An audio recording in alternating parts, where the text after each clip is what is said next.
que moi, Algérien, je me reconnais très bien dans l'Algérie telle que Camus l'a peint. Simplement, j'ai l'impression que une espèce de qualité, de sensibilité plus grande ou plus affinée lui a permis de voir dans ce paysage qui à moi est familier des choses qui peut-être me seraient, seraient passées peut-être un peu inaperçues. Est-ce que le fait qu'il y ait peu de personnages algériens, proprement dit, on disait à l'époque musulmans, ou que ces personnages fassent plus ou moins partie du décor, est-ce que ce fait vous dérange, vous gêne chez Camus? Je ne voudrais pas avoir l'air de cultiver le paradoxe, mais je pense que c'est une vérité que de dire que ça ne devrait pas déranger. En tout cas, moi, personnellement, ça ne me dérange pas.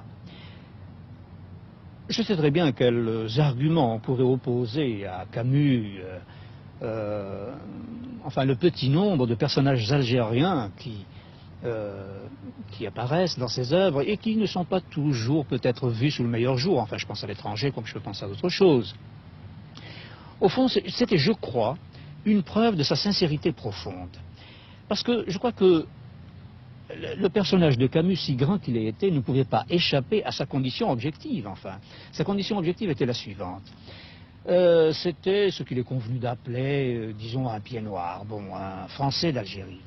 En tant que tel, et quel que soit l'effort intellectuel ou idéologique, enfin, qu'il faisait pour dépasser ce que cette condition avait d'astreignant, il ne pouvait pas ne pas en être, si j'ose dire. Enfin, il ne pouvait pas faire qu'il ne soit pas, malgré tout, un fils de petit blanc d'Algérie. Or, dans cette optique particulière, qui je crois était assez onirique de la société coloniale avant 1962, les personnages algériens n'intervenaient pas tellement dans leur réalité que comme élément du décor, si j'ose dire.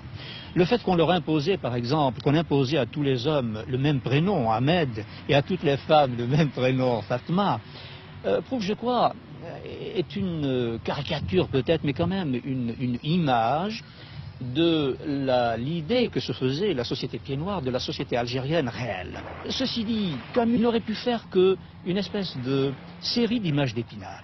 Étant donné que ces personnages algériens, avec lesquels il pouvait sympathiser intellectuellement, en réalité, sa vie profonde n'était pas la leur. Qu'on le veuille ou non, il y avait cette espèce de rideau, qu'il fût de soie ou qu'il fût transparent ou n'importe quoi, mais il y avait quand même cette espèce de rideau qui séparait les deux sociétés.